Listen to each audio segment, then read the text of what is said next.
Now, there has been talk everywhere about the saving of elephants and rhinos from poaching activities. But an equally endangered species of very rare zebras are now raising their heads for attention. Here's a special focus on saving the Grevy zebra. A larger, longer and narrower head, very large and more rounded ears, sharper stripes and a beautiful straight mane. Look closely. This is not the common zebra but the stunning Grevy zebra, an endangered species which is only found in northern Kenya and some parts of Ethiopia. Conservationists say Kenya loses at least 60 Grevy zebras every year to different threats, including being hunted for their magnificent skin. We have communities that take them for medicinal purposes, and they believe that once you take, fat, the body fat of a Grevy zebra, you boost your immune system, and also to cure some chronic diseases like TB. An even bigger threat is the loss of habitat, having to compete with the pastoralist community that lives here for the inadequate pasture.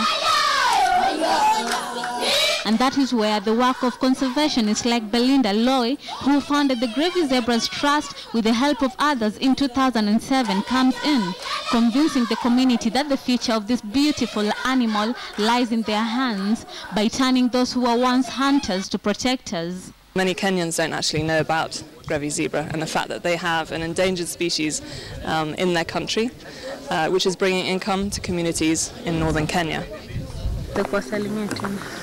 And to achieve this, they have come up with a rehabilitation program to empower the community in conservation by training scouts, ambassadors, women and warriors to help fight the eradication of the Grevy zebras, always considered as an endangered species.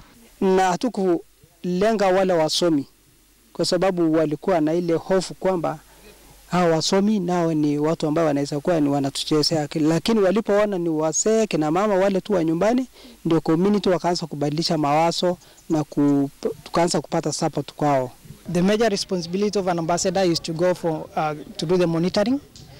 That is, they go to the field, monitor the Grevies. They collect data, and the data comprise of the social grouping of the animals.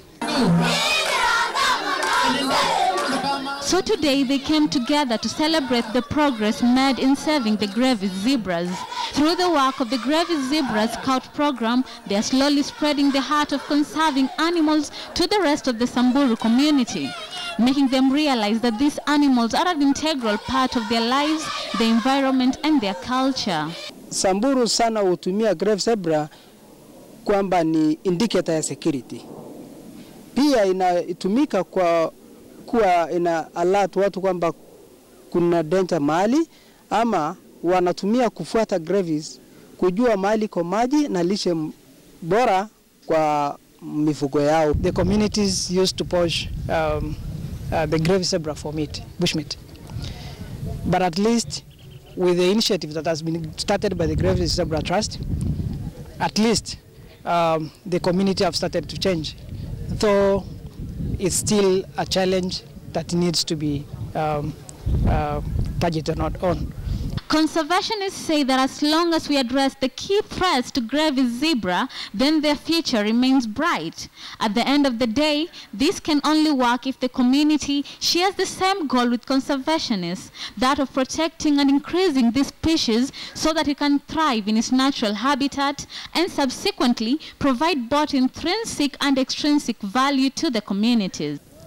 The number of Grevy zebras remaining in the whole world is at 2,800, 90% of which are found in Kenya. But even here in the country, these species are now exposed to different threats and are now on the verge of extinction. Fatma Pole, KTN News in Samburu County.